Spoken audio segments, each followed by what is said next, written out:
Hello and welcome everyone. आज के इस वीडियो में हम बात करेंगे डेटा टाइप्स के बारे में। As a beginner data types के बारे में जानना आपके लिए बहुत ज़रूरी है। इससे आपको पता चलता है कि अलग अलग डेटा को हैंडल कैसे करते हैं।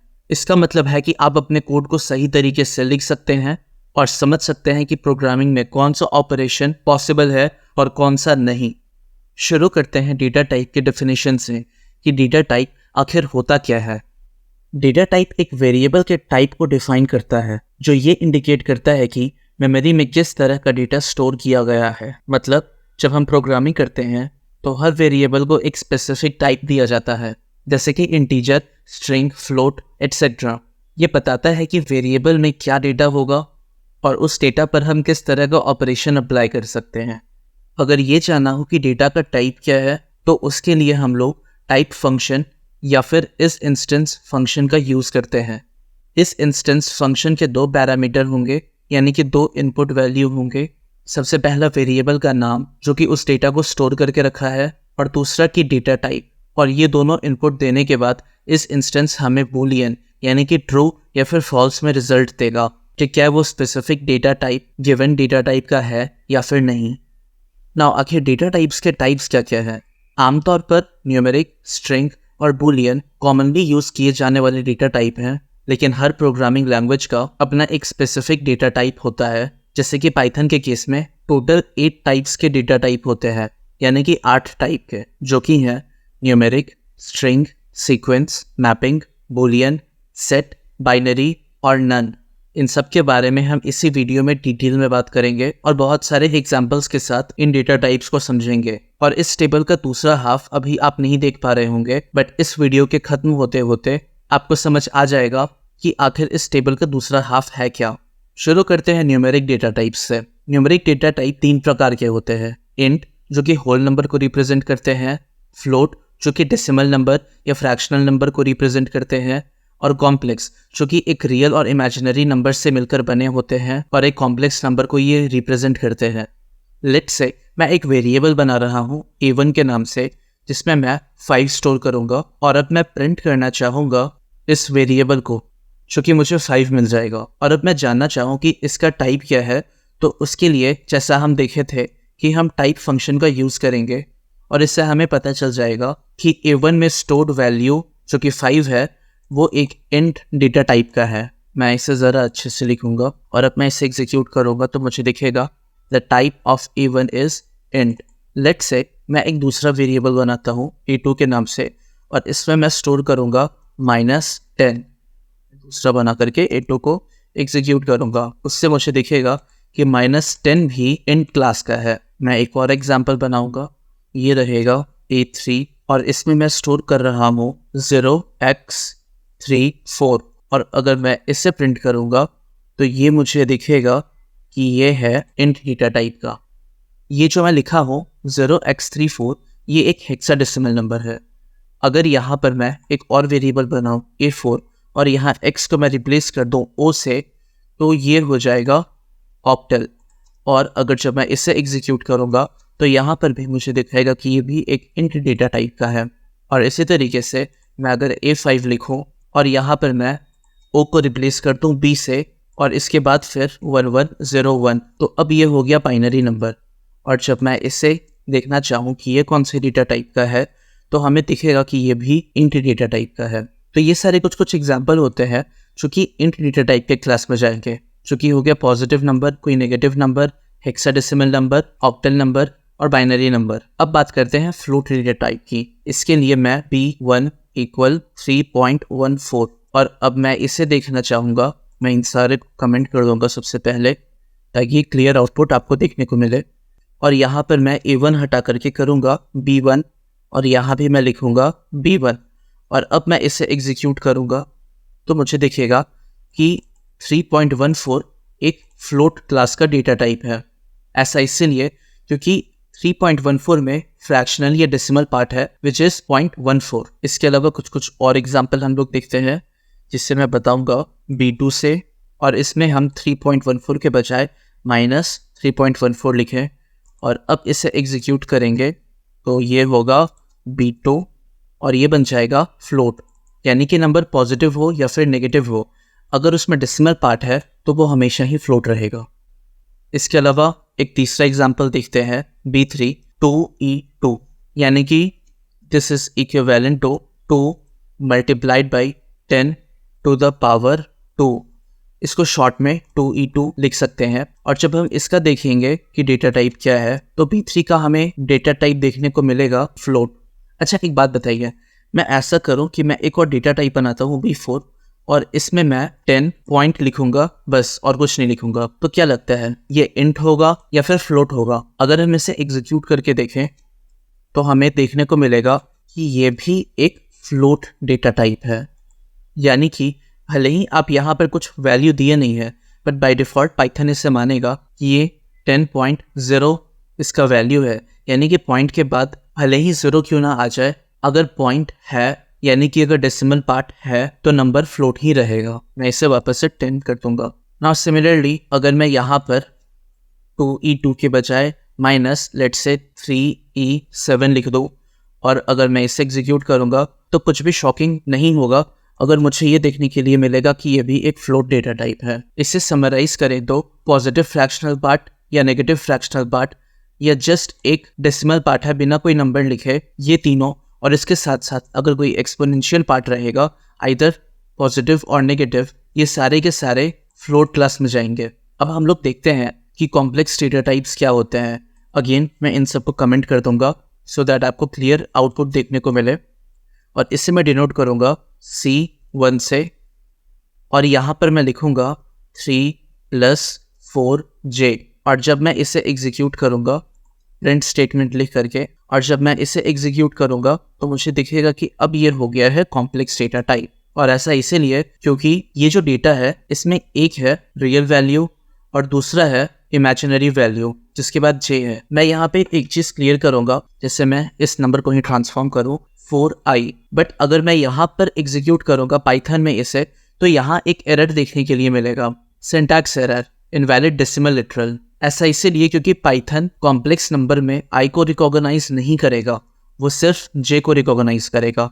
और जब हम J लिख करके इसे एग्जीक्यूट करेंगे तो वो एरर हट जाएगा और हमें पता चल जाएगा कि C1 में स्टोर्ड डेटा कॉम्प्लेक्स क्लास को बिलोंग करता है। सिमिलरली हम अगर और एग्जाम्पल देखें तो यहाँ पे मैं नेगेटिव केस को कंसिडर करूँगा -3 - 4J, और जब हम इसे एग्जीक्यूट करेंगे C2, यहाँ टाइप में भी होगा C2, तो ये भी हमें कॉम्प्लेक्स क्लास दिखेगा, यानी कि आइदर पॉजिटिव और नेगेटिव, अगर इमेजिनरी और रियल पार्ट है तो वो हमेशा कॉम्प्लेक्स क्लास में बिलोंग करेगा। हम एक और एग्जांपल लेते हैं C3 = 4E - 10J। अब देखते हैं कि इसका डेटा टाइप क्या है। आप में से कुछ लोगों को लगेगा कि चूंकि इसमें एक्सपोनेंशियल पार्ट है तो ये फ्लोट होना चाहिए, और आप में से कुछ लोगों को लग सकता है कि इसमें चूंकि इमेजिनरी पार्ट है विच इज 10 तो ये कॉम्प्लेक्स होना चाहिए। तो आप में से जितनों को लगता है कि ये फ्लोट है, आप लोग बिल्कुल भी सही नहीं है, क्योंकि ये कॉम्प्लेक्स क्लास को बिलोंग करता है। और ऐसा क्यों रहेगा? क्योंकि यहाँ पर इमेजिनरी पार्ट है, और जहाँ इमेजिनरी पार्ट है वहाँ वो डेटा हमेशा कॉम्प्लेक्स क्लास को ही बिलोंग करेगा।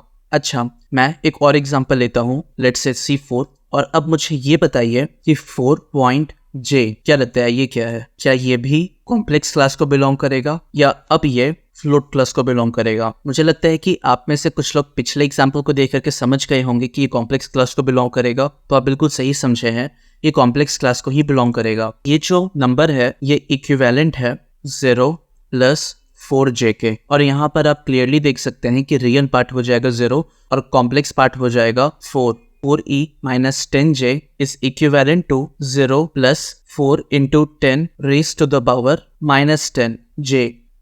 अब न्यूमेरिक डेटा टाइप्स के कुछ फीचर्स देखते हैं।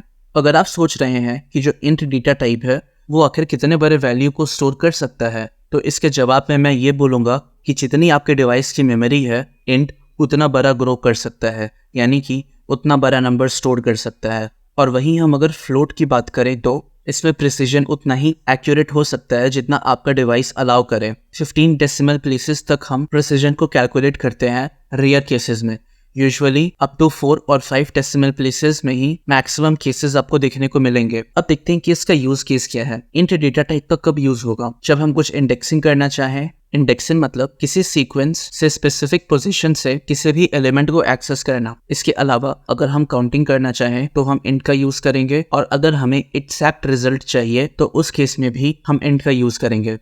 अब अगर कहीं ऐसा केस है कि वहाँ पे मेजरमेंट या कोई साइंटिफिक कैलकुलेशन या कोई ऐसे रिजल्ट की रिक्वायरमेंट है जिसमें प्रिसीजन बहुत ज़रूरी है, तब हमारे लिए बेनिफिशियल होगा कि हम फ्लोट डेटा टाइप का यूज़ करें।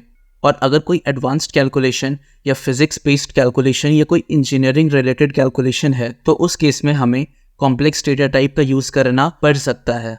अब देखते हैं स्ट्रिंग डेटा टाइप के बारे में। स्ट्रिंग बेसिकली कैरेक्टर के वो सीक्वेंस या स्पेसिफिकली बोलूँ तो यूनिकोड कैरेक्टर्स के वो सीक्वेंस होते हैं जो कि या तो सिंगल कोट या डबल कोट या फिर ट्रिपल कोट के अंदर लिखे गए होते हैं या इनक्लोज किए हुए होते हैं। और स्ट्रिंग की एक प्रॉपर्टी होती है कि वो इम्यूटेबल होता है नेचर में। इसका मतलब ये है कि एक बार आप स्ट्रिंग डिफाइन कर दिए उसके बाद फिर आप इसे चेंज नहीं कर सकते हैं। आपके दिमाग में एक क्वेश्चन आ सकता है कि क्या नया स्ट्रिंग पुराने स्ट्रिंग को रिप्लेस कर देगा या फिर पुराना string as it is memory में ही स्टोर रहेगा। इसका जवाब मैं क्लियरली बता दूं, नई स्ट्रिंग पुरानी स्ट्रिंग को रिप्लेस नहीं करेगा।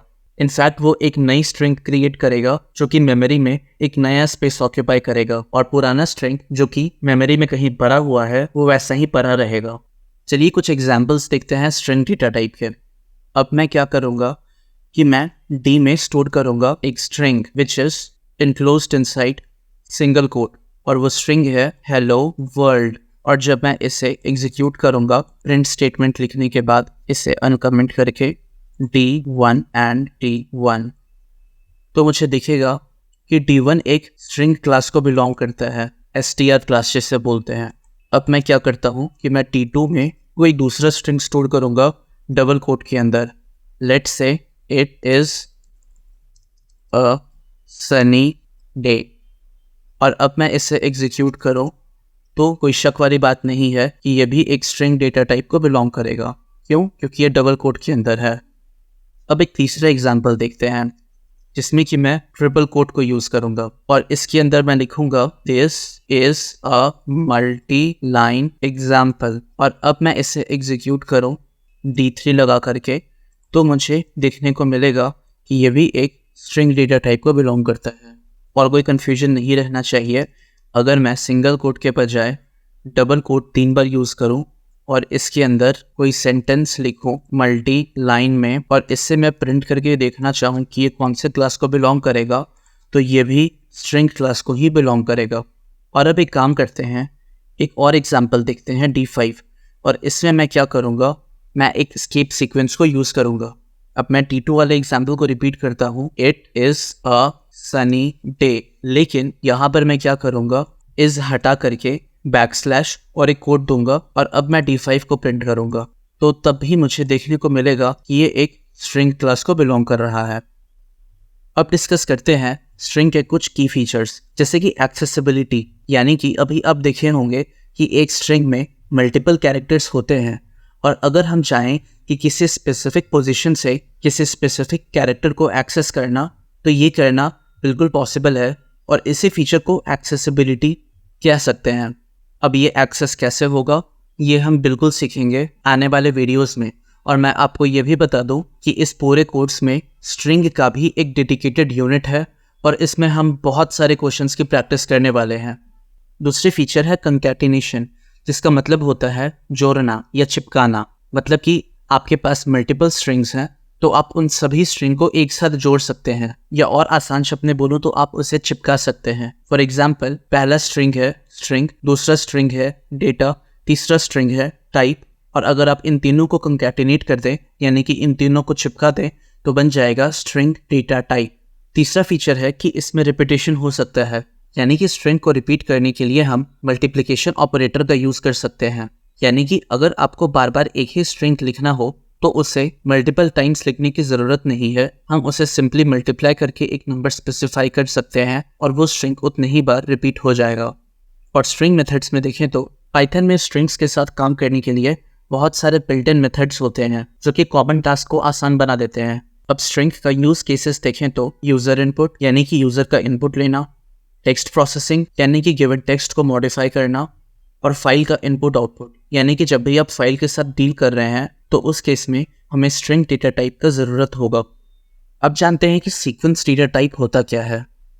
पाइथन में सीक्वेंस डेटा टाइप्स वो होते हैं जो कलेक्शन ऑफ आइटम्स को उनके पोजीशन के अनुसार स्टोर करते हैं।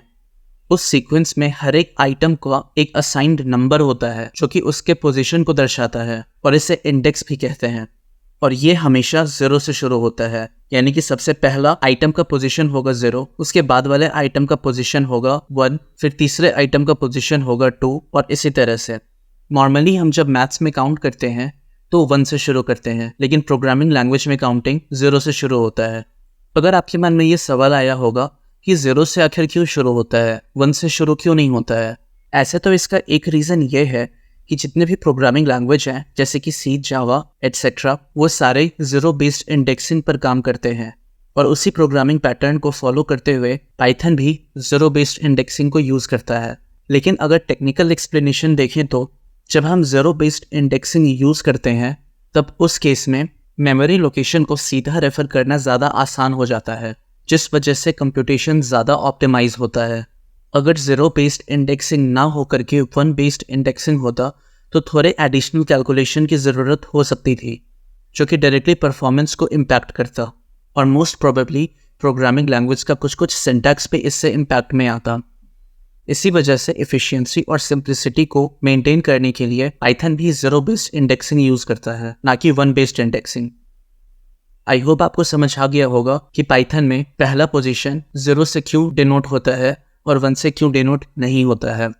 अब कुछ कॉमन सीक्वेंस डेटा टाइप्स को देखते हैं, जैसे कि लिस्ट, जो कि म्यूटेबल सीक्वेंस होता है किसी आइटम का, यानी कि लिस्ट में स्टोर्ड आइटम्स को इजीली मॉडिफाई किया जा सकता है। दूसरी तरफ टपल, जो कि इम्यूटेबल सीक्वेंस होता है आइटम का, यानी कि टपल में स्टोर किए हुए आइटम्स को मॉडिफाई नहीं किया जा सकता। और रेंज, जो कि म्यूटेबल सीक्वेंस होता है नंबर्स का। आइए एग्जाम्पल में देखते हैं। अब मैं यहाँ पे एक नया वेरिएबल बनाऊंगा E1 के नाम से, और यहाँ कुछ भी स्टोर करने के पहले मैं एक स्क्वायर ब्रैकेट यूज़ करूँगा। और इससे क्या होगा कि इसके अंदर स्टोर किया हुआ हर एक डेटा एक लिस्ट कहलाएगा। यानी कि अगर मैं इस स्क्वायर ब्रैकेट के अंदर कोई नंबर लिखूं, लेट्स से 1, 2, 3, 4 और 5, और मैं इसके अंदर अब प्रिंट करूं इसे ऑफ कोर्स अनकमेंट करके कि क्या है इस डेटा का डेटा टाइप, तो इससे मुझे देखने को मिलेगा कि ये डेटा टाइप है लिस्ट। और यहाँ पर आप क्लियरली देख सकते हैं कि E1 लिस्ट क्लास को बिलोंग करता है। मैं दूसरा एग्जाम्पल यहाँ पर लूँगा E2 के नाम से। इसे भी मैं स्क्वायर ब्रैकेट के अंदर रखूँगा और इसके अंदर मैं कोई स्ट्रिंग डेटा को स्टोर करूँगा। फॉर एग्जाम्पल सिंगल कोट में A, डबल कोट में B और ट्रिपल कोट में C।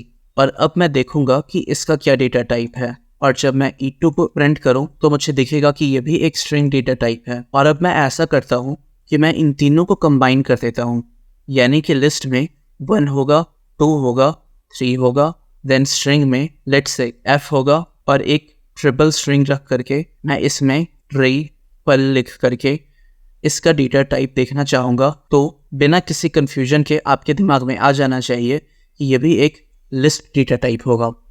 अब मैं ऐसा करता हूँ, इसे कमेंट कर देता हूँ, और अब मैं नया वेरिएबल स्टोर करूँगा F1 में, और इसमें स्क्वायर ब्रैकेट के बजाय मैं स्मॉल ब्रैकेट का यूज़ करूँगा। और सिमिलरली 1, 2, 3, 4 और 5 लिख करके इसके टाइप को मैं चेक करना चाहूँगा। और यहाँ पर F1 मैं लिख लूँ पहले सही से, इसका टाइप ही F1 रहेगा और इसका एग्जीक्यूशन बताएगा कि अब ये टपल क्लास को बिलोंग करता है। और ऐसा इसलिए क्योंकि अब ये जो डेटा है ये एक स्मॉल ब्रैकेट से इनक्लोज करा गया है। सिमिलरली मैं इसी एग्जाम्पल को यहाँ पे कॉपी करूँगा और मैं इससे रिप्लेस कर दूँगा स्मॉल ब्रैकेट से, और इस वेरिएबल का नाम भी मैं E से हटा करके F रख दूँगा। डुप्लीकेट करके मैं यहाँ पर F2 और F2 लिख करके इसे एग्जीक्यूट करूँगा, और ये भी स्ट्रिंग इंक्लूड करने वाला डेटा टपल बन जाएगा। और उसी तरीके से इन दोनों का ही कॉम्बिनेशन अगर मैं F3 में रखूँ, 1 सेकेंड, मैं इसे रिप्लेस कर दूँ स्मॉल ब्रैकेट से और इसके अंदर ये सेम डेटा डाल करके अब इसे प्रिंट करूँ which is F3 and type of F3, तो ये भी टपल दिखेगा।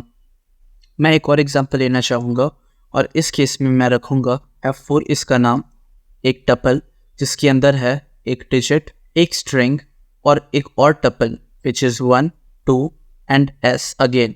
और अब मैं देखना चाहूँ कि इसका क्या डेटा टाइप है, तो कोई शक वाली बात नहीं है, ये भी हमें दिखेगा कि ये टपल क्लास को बिलोंग करता है।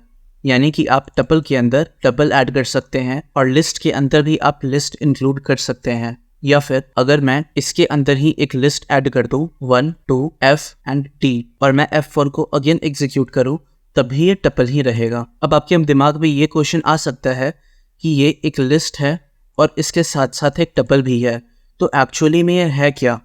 तो इसका आंसर ये है कि इन सभी को अल्टीमेटली क्या इंक्लोज कर रहा है, एक टपल का ब्रैकेट इंक्लोज कर रहा है। इस वजह से इसके अंदर लिस्ट हो या टपल हो या कुछ और हो, अल्टीमेटली ये टपल ही रहेगा। और अगर मैं इसे वापस से हटा करके एक स्क्वायर ब्रैकेट लगा करके लिस्ट लगा दूं, तो इवन तो बाहर से ये लिस्ट है और अंदर से ये टपल को स्टोर कर रहा है, अल्टीमेटली मुझे देखने के लिए लिस्ट मिलेगा यहाँ पर, आप देख सकते हैं। यानी कि हमेशा सबसे बाहर वाले ब्रैकेट को देखना है। अगर स्क्वायर ब्रैकेट है मतलब लिस्ट है, और अगर कर्ली ब्रैकेट है तो ये हमेशा ही टपल कहलाएगा। आई होप यहाँ तक आपको कोई डाउट नहीं है। और अगर आपके दिमाग में कोई ऐसा क्वेश्चन आ रहा है जो कि इस वीडियो में मैं कवर नहीं कर पाया, तो मैं आपसे रिक्वेस्ट करता हूँ कि प्लीज़ आप उसे कमेंट सेक्शन में ज़रूर पूछें, उसका जवाब आपको डेफिनेटली मिलेगा। अब चलिए तीसरा एग्जाम्पल देखते हैं। इस केस में मैं क्या करूँगा कि मैं G1 लिखूँगा और यहाँ पर मैं लिखूँगा रेंज, और इसके अंदर 2 इनपुट पास करूँगा, एक स्टार्ट और एक स्टॉप। और अब मैं इसे प्रिंट करना चाहूँगा और मैं देखूँगा कि इसका डेटा टाइप क्या है, तो मुझे दिखेगा कि ये रेंज क्लास को बिलोंग करता है। और रेंज भी क्या है, अल्टीमेटली एक सीक्वेंस डेटा टाइप है। सिमिलरली अगर मैं ऐसा करूँ कि यहाँ पर G2 एग्जाम्पल ले लूँ और यहाँ -1 से लेकर के लेट से -10 तक काउंट करूँ, और अब मैं इसे प्रिंट करके देखना चाहूँ कि इसका डेटा टाइप क्या है, तो कोई शक वाली बात नहीं होनी चाहिए, ये भी रेंज क्लास को बिलोंग करेगा। आशा करता हूँ आपको समझ आ गया होगा। अब थोड़ा यूज़ केस देखते हैं इन तीनों का। आप लिस्ट वहाँ यूज़ करेंगे जहाँ ऑर्डर मैटर करता है और वो चेंज भी हो सकता है। फॉर एग्जाम्पल, आप कोई ई-कॉमर्स वेबसाइट बनाए हैं जहाँ पर आप प्रोडक्ट को डिस्प्ले करा रहे हैं, तो वो प्रोडक्ट का पोजीशन या उसका आइटम चेंज हो सकता है, तो उस केस में आप हमेशा लिस्ट यूज़ करेंगे। दूसरा, आप टपल तब यूज़ करेंगे जब ऑर्डर मैटर करता है और चाहे जो हो जाए वो ऑर्डर चेंज नहीं होना चाहिए। फॉर एग्जाम्पल, अगर आप कोऑर्डिनेट्स के वैल्यू स्टोर कर रहे हैं तो ये ज़रूरी है कि उसके लैटिट्यूड और लॉन्गिट्यूड एक फिक्स पोजीशन पर रहे और वो इंटरचेंज ना हो जाए। और फाइनली, आप रेंज का तब यूज़ करेंगे जब आपको एफिशिएंटली नंबर्स को लूप कराना है। इन सारे को हम डिटेल में डिस्कस करेंगे इनके स्पेसिफिक यूनिट में। अभी मैं इसके बारे में बहुत कुछ आपको नहीं बताया हूँ, क्योंकि अभी वो जानना आपके लिए ज़रूरी नहीं है। आप बस इतना जान लीजिए कि पाइथन में ऐसा कुछ एग्जिस्ट करता है। इसके बारे में डिटेल में हम ज़रूर सीखेंगे, लेकिन इस वीडियो में नहीं, आने वाले वीडियो में, स्पेसिफिकली इसके डेडिकेटेड यूनिट में। अब जानते हैं कि मैपिंग डेटा टाइप क्या होता है। अब सबसे पहले मैपिंग क्या होता है। मैपिंग का मतलब है कि एक सेट ऑफ कीज़ को उनके कॉरस्पॉन्डिंग सेट ऑफ वैल्यू से जोड़ना या लिंक करना। पाइथन में ये काम हम डिक्शनरी के ज़रिए करते हैं, जो कि एक मैपिंग डेटा टाइप है, और इसमें की वैल्यू पेयर का एक कलेक्शन होता है। यानी कि इसमें मल्टीपल कीज़ होंगे जिसके कॉरस्पॉन्डिंग वैल्यूज़ होंगे। इन शॉर्ट, की वैल्यू पेयर। चलिए एग्जाम्पल से समझते हैं। मैं यहाँ एक नया वेरिएबल बना रहा हूँ h1 के नाम से, जो कि स्टोर करेगा कुछ की और वैल्यू का पेयर। लेकिन सबसे पहले हम यहाँ पर कर्ली ब्रेसेस का यूज़ करेंगे। अब ऐसा करते हैं, सबसे पहले हम इसे ही प्रिंट करके देखते हैं कि ये आखिर है क्या। यहाँ F3 को मैं रिप्लेस करूँगा H1 से, और यहाँ टाइप ही हम देखेंगे H1 का, और जब हम इसे एग्जीक्यूट करेंगे तो दिखेगा कि ये डिक्ट क्लास को बिलोंग करता है, यानी कि डिक्शनरी क्लास को बिलोंग करता है। अब देखते हैं कि इसके अंदर हम वैल्यू कैसे एसोसिएट करेंगे। यहाँ हम सिंगल कोट देंगे और यहाँ होगा की, जो कि एक की को रिप्रेजेंट करेगा, एक कोलन देंगे और यहाँ पर होगा वैल्यू, जो कि कोई वैल्यू रिप्रेजेंट करेगा। अब एक बार इसे एग्जीक्यूट करूं तो यहाँ पर मुझे फिर से दिखेगा कि ये एक डिक्शनरी क्लास है। अब चलिए कुछ एग्जांपल बनाते हैं इसके ऊपर। H2, और इसके अंदर मैं की में स्टोर कर रहा हूँ एक नाम, लेट से राहुल, और उसके स्कोर, इन दिस केस 25। और अब मैं इसे एग्जीक्यूट करूँगा, लेकिन उसके पहले इसे प्रिंट कर लेते हैं। यहाँ आएगा H2 और यहाँ आएगा H2 और अब इसे एग्जीक्यूट करें तो ये भी डिक्शनरी क्लास है। अब क्या ऐसे केवल एक ही वैल्यू स्टोर कर सकते हैं? तो नहीं, ऐसा नहीं है। मल्टीपल की पेयर्स को स्टोर कर सकते हैं और उसे स्टोर करने के लिए हम कॉमा यूज करके उसे सेपरेट कर सकते हैं। लेट्स से मैं दूसरा नाम रख रहा हूँ रिया और इसके मार्क्स मैं दूंगा 30 और तीसरा नाम रखूंगा अमित सिंगल कोट के अंदर और इसके मार्क्स मैं दूंगा 22 और अब मैं इसे एग्जीक्यूट करूंगा तो हम क्लियरली देख सकते हैं कि ये एक डिक्शनरी क्लास को बिलोंग कर रहा है और ये मल्टीपल की वैल्यूज का पेयर भी स्टोर कर रहा है। अब मैं क्या करता हूँ कि मैं एक और एग्जाम्पल बनाता हूँ और इसमें मैं लिखूंगा पहला की 1 और इसके कोरस्पॉन्डिंग एक वैल्यू होगा 100। एक दूसरा की वैल्यू पेयर स्टोर करूंगा जो कि होगा की 2 और इसका वैल्यू होगा एक लिस्ट जो कि है 1, 2 और 3 और मैं एक और इसमें की वैल्यू का पेयर स्टोर करूंगा विच इज की 3 और इस की का कोरस्पॉन्डिंग वैल्यू है एक नेस्टेड की वैल्यू। इसे मैं कहूंगा की 3.1 और इसका एसोसिएटेड वैल्यू है की कोड के अंदर की 3.2 और जब इसे अब मैं एग्जीक्यूट करूं H3 को और इसके टाइप को तो दिखेगा कि यह भी एक डिक्शनरी फॉर्म है। यानी कि बड़ा सिंपल फंडा है, डिक्शनरी में हमेशा एक की रहेगा, उसके कोरस्पॉन्डिंग एक वैल्यू रहेगा, उसे सेपरेट करने के लिए हम कोलन का यूज करेंगे और जरूरी नहीं है कि सिर्फ नंबर या स्ट्रिंग ही स्टोर हो, हम मल्टीपल वैल्यू स्टोर कर सकते हैं। फॉर एग्जांपल इंटीजर या फिर लिस्ट या टपल या डिक्शनरी के अंदर एक और डिक्शनरी। आशा करता हूँ आपको समझ आ गया होगा। अब देखते हैं डिक्शनरी का यूज केस क्या है। डेटा को यूनिक की के बेसिस पर अगर हम स्टोर या रिट्रीव करना चाहें तो हम डिक्शनरी का यूज कर सकते हैं, या फिर अगर हम डेटा को स्ट्रक्चर्ड मैनर में ग्रुप करना चाहें तो भी हम डिक्शनरी का यूज करेंगे, या फिर अगर कोई काउंटिंग का केस बन रहा है तभी हम डिक्शनरी का यूज करेंगे। अगेन डिक्शनरी का भी एक डेडिकेटेड यूनिट है जिसपे हम आगे चर्चा करेंगे। अब देखते हैं बूलियन डेटा टाइप को। ये एक फंडामेंटल डेटा टाइप होता है जो कि हमेशा दो वैल्यू को ही रिप्रेजेंट करता है, या तो ट्रू या फिर फॉल्स। इसका कुछ कैरेक्टरिस्टिक्स देखते हैं। ये बाइनरी वैल्यू में ट्रू और फॉल्स का एसेंशियली मतलब 1 और 0 होता है। 1 मतलब ट्रू और 0 मतलब फॉल्स, और ये इंटीजर से डिराइव करा गया है, मतलब कि हम इस पर अरिथमेटिक ऑपरेशंस भी कर सकते हैं और ये नॉन बूलियन ऑब्जेक्ट को भी ऑटोमेटिकली इवेलुएट कर लेता है। लेट्स से मैं एक I1 नाम का वेरिएबल बनाया और उसके अंदर मैं स्टोर कर रहा हूँ ट्रू, और अब मैं इसे प्रिंट करना चाहूँ कि इसका डेटा टाइप क्या है तो यहाँ F3 को मैं पहले I1 से रिप्लेस करूँगा और टाइप के अंदर भी I1 डालूंगा और इसे एग्जीक्यूट करूँगा। उसके पहले मैं इसे कमेंट कर लूँ। अब मैं इसे एग्जीक्यूट करूँगा तो मुझे दिखेगा कि ये बून क्लास को बिलोंग करता है, यानी कि ट्रू बूलियन डेटा टाइप है।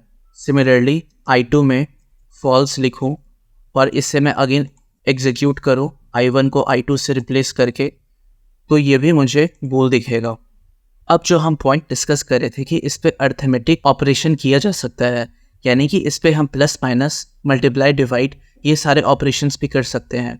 चलिए एक एग्जांपल देखते हैं। मैं यहाँ एक नया वेरिएबल बनाया I3 और यहाँ पर मैं लिख रहा हूँ 5 प्लस ट्रू, और अगर मैं इसे एग्जीक्यूट करूँगा तो क्या लगता है क्या प्रिंट होगा?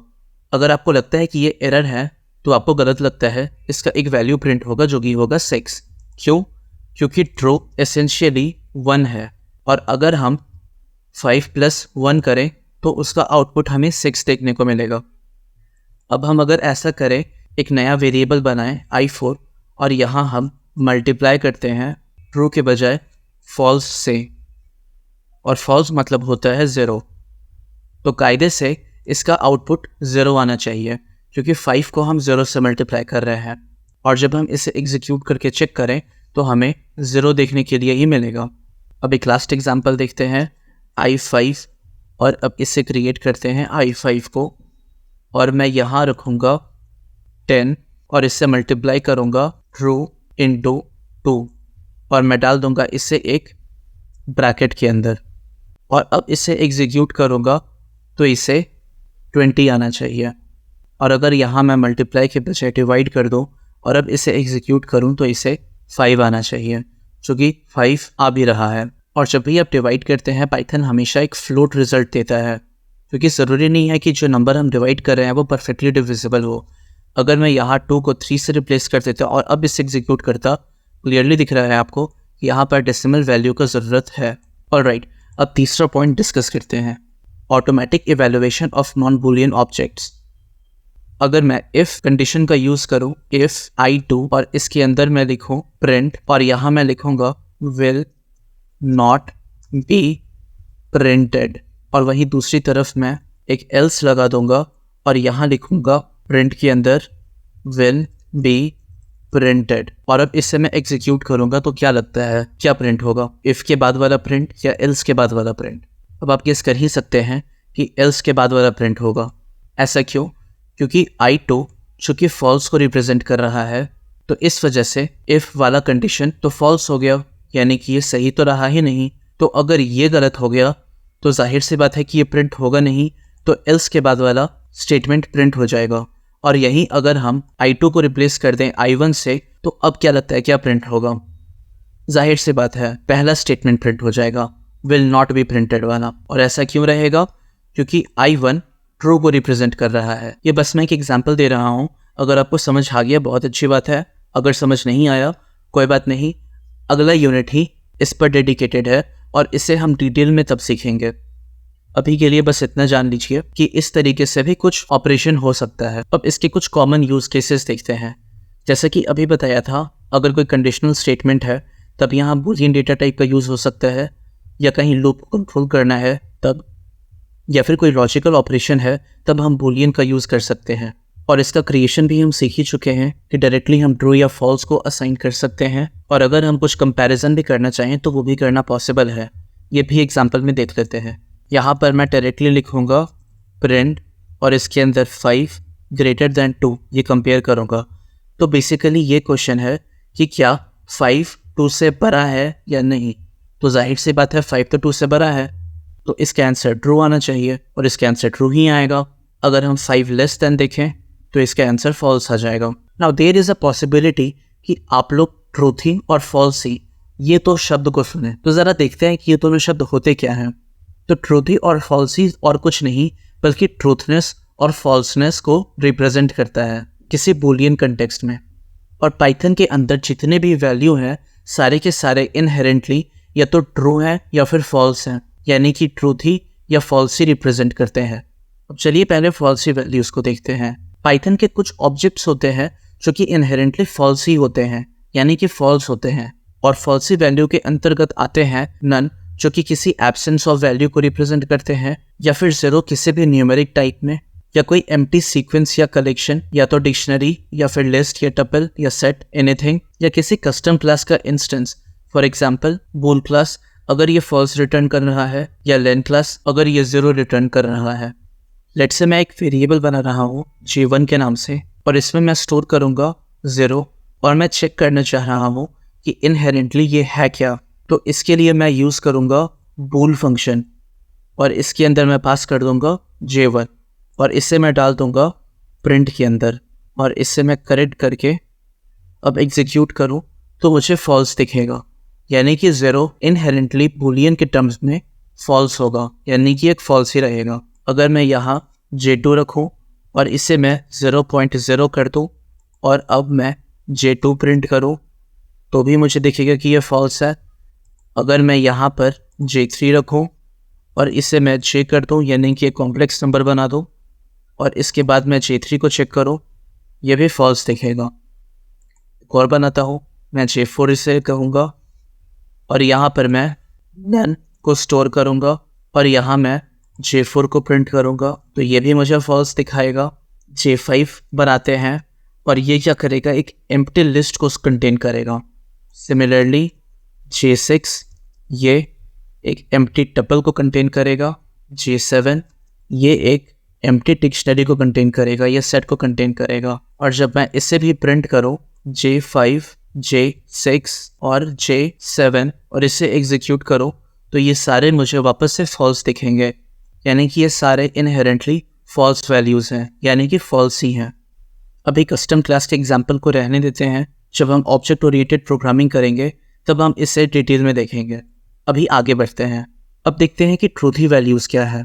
ट्रूथी फॉल्सी का एग्जैक्ट ऑपोजिट होता है, यानी कि बूलियन टर्म्स में ये ट्रू रिप्रेजेंट करता है।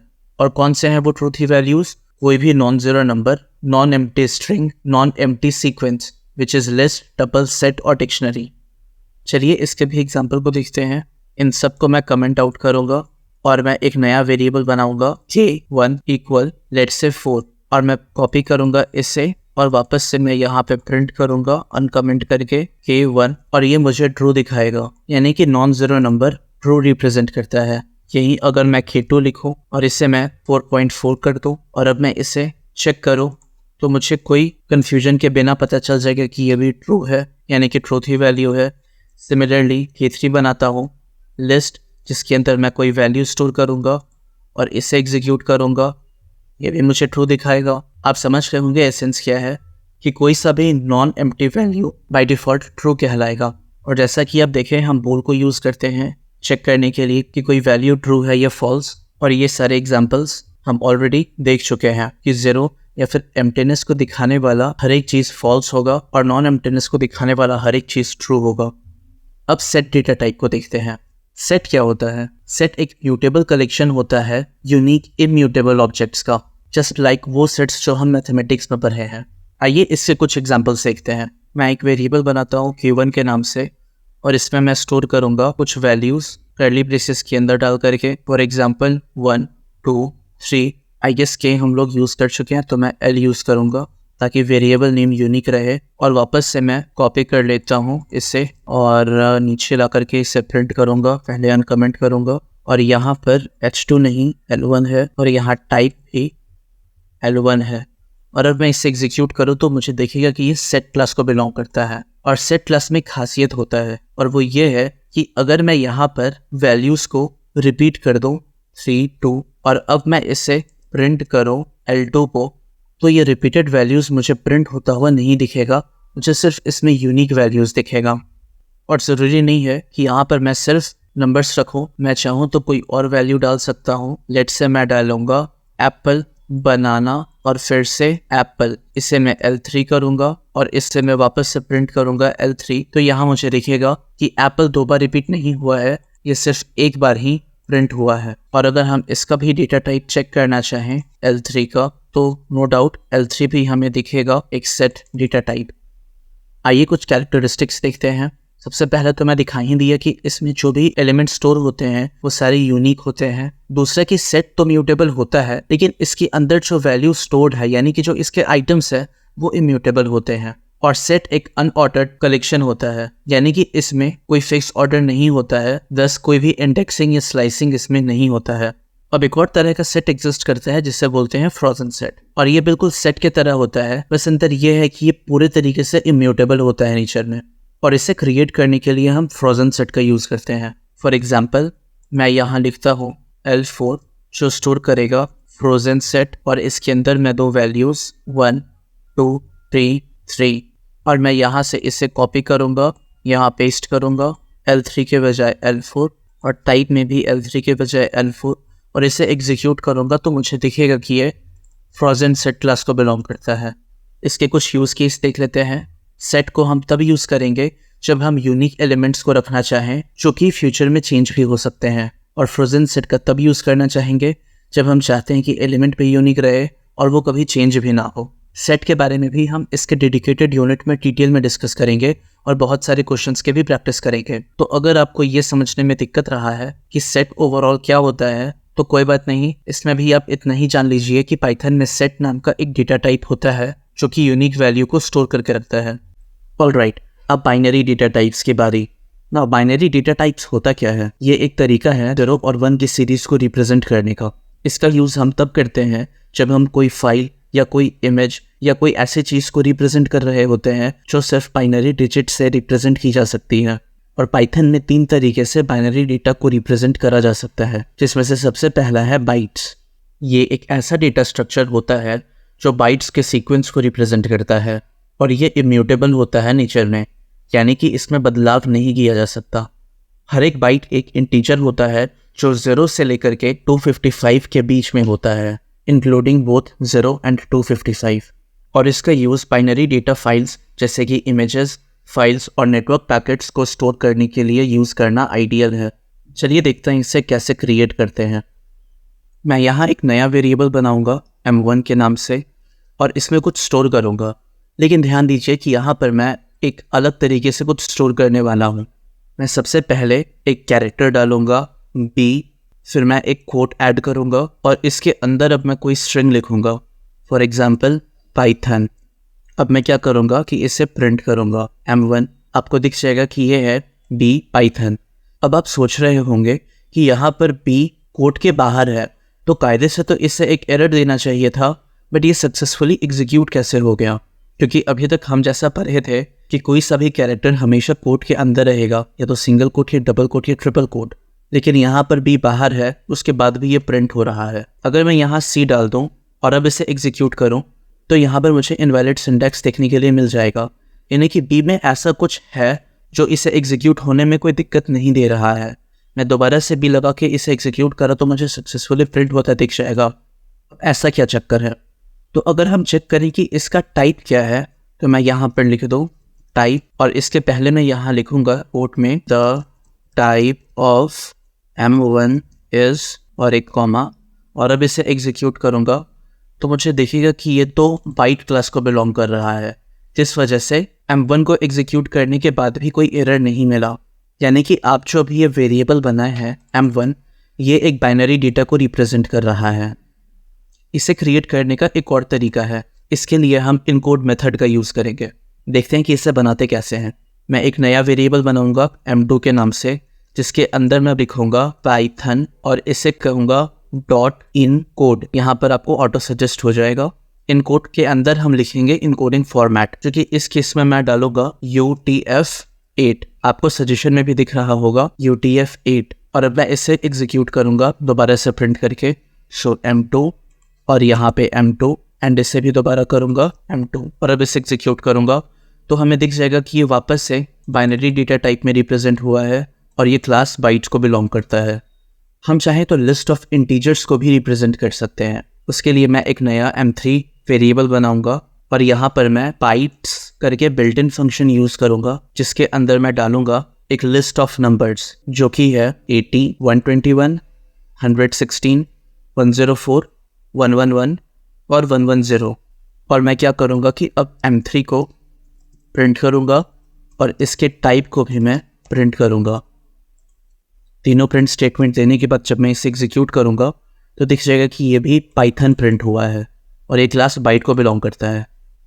अब यहाँ पर मैं दिया हूँ नंबर, तो इससे नंबर प्रिंट होना चाहिए था, बट यहाँ पर ये पाइथन प्रिंट क्यों हो रहा है? तो इसका रीज़न ये है कि ये एक आस्की वैल्यूज़ है जो कि पाइथन को रिप्रेजेंट कर रहा है।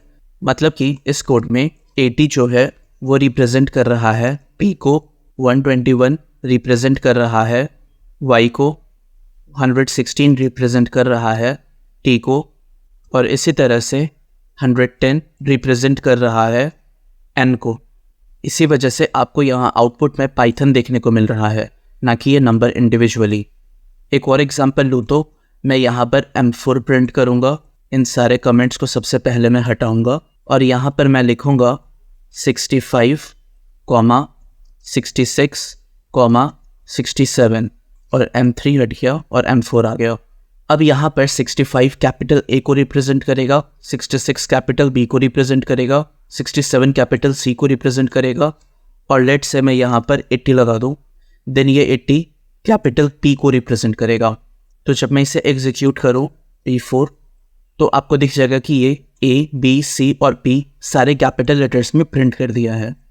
तो हम सीखे कि एक लिटरल नोटेशन जो कि B को प्रीफिक्स के तरह यूज़ करके हम बाइनरी डेटा टाइप में बाइट को क्रिएट कर सकते हैं, या फिर बाइट फंक्शन जो कि पाइथन में एक बिल्ट इन फंक्शन होता है, उसे यूज़ करके एक सीक्वेंस ऑफ इंटीजर को बाइट में रिप्रेजेंट कर सकते हैं। अब सीखते हैं बाइट एरे के बारे में। ये एक म्यूटेबल सीक्वेंस होता है, यानी कि ये बिल्कुल बाइट की तरह है और इसमें मॉडिफिकेशंस करना अलाउड है, मतलब आप इसमें बदलाव कर सकते हैं। ये एक ऐसे बाइनरी डेटा के लिए उपयोगी है जिसे बदले जाने की ज़रूरत हो या जिसे अपडेट किया जा सके। चलिए सीखते हैं इसे क्रिएट करने का तरीका।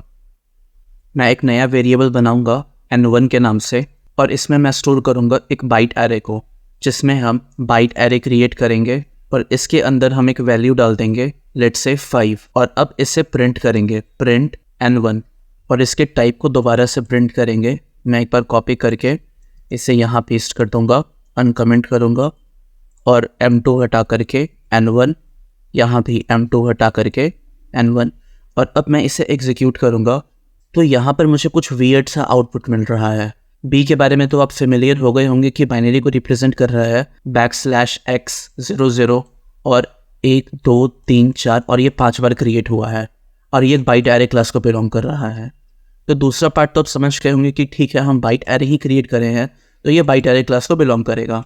बट पहला क्या है, चलिए समझते हैं पहले इस आउटपुट को। मैं ज़रा जूम इन कर लूँ ताकि आपके लिए ये समझना आसान रहे। इस आउटपुट को सबसे पहले डाइसेक्ट करते हैं। ये बी इंडिकेट करेगा कि ये कोई बाइनरी डेटा को बिलोंग करेगा। ये जो पूरा वैल्यू है ये रिप्रेजेंट कर रहा है बाइनरी डेटा को जो कि स्टोर्ड है बाइट एरे में। और ये यहाँ पर 5 इसलिए दिख रहा है क्योंकि जब हम इसे क्रिएट कर रहे थे तो हम यहाँ पर 5 बाइट एरे के एलिमेंट को क्रिएट कर रहे हैं। अगर हम 5 हटा करके 2 कर दें और इसे एग्जीक्यूट करें तो यहाँ हमें 5 नहीं, हमें सिर्फ 2 देखने को ही मिलेगा। यहाँ पर \x रिप्रेजेंट कर रहा है कि यहाँ से अब हेक्साडेसिमल नंबर शुरू होने वाला है और 00 रिप्रेजेंट कर रहा है वो वैल्यू जो कि बेसिकली है 0। यानी कि बाइट एरे 2 एक नया बाइट एरे ऑब्जेक्ट को क्रिएट करा है जिसका लेंथ है 2 और बाय डिफ़ॉल्ट ये दोनों एलिमेंट को 0 से इनिशियलाइज करा है। अब मैं ऐसा करूँगा कि मैं यहाँ पर एक नया वेरिएबल बनाऊँगा n2 के नाम से और यहाँ पर मैं सादा 2 नहीं रखूँगा, मैं इसके अंदर कुछ वैल्यूज़ दूंगा।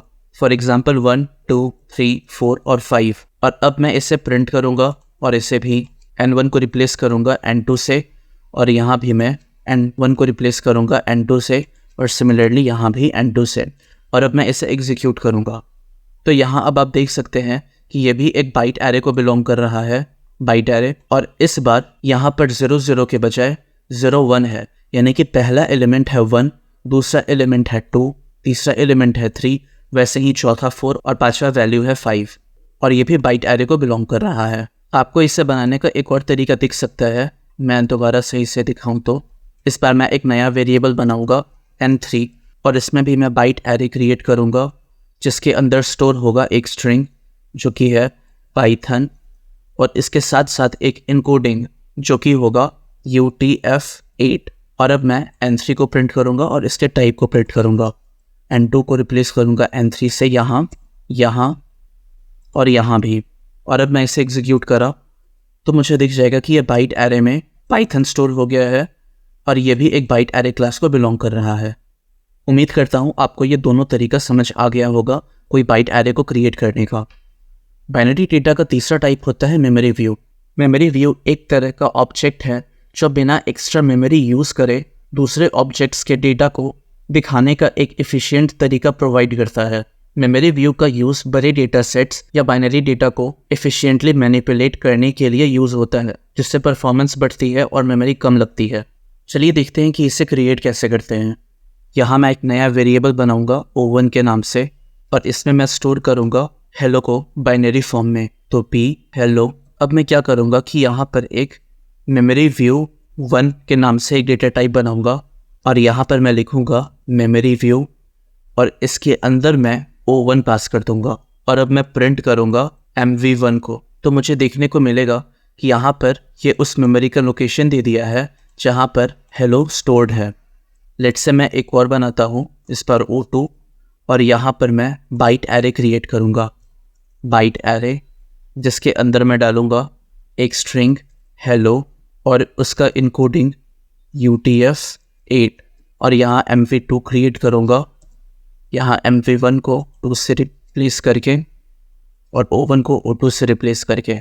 सिमिलरली यहाँ पर MV1 को MV2 से रिप्लेस करूँगा और अब मैं इसे एग्जीक्यूट करा तो मुझे बिना किसी एरर को देखने को मिल जाएगा कि ये जो बाइट एरे है उसका मेमोरी में लोकेशन क्या है।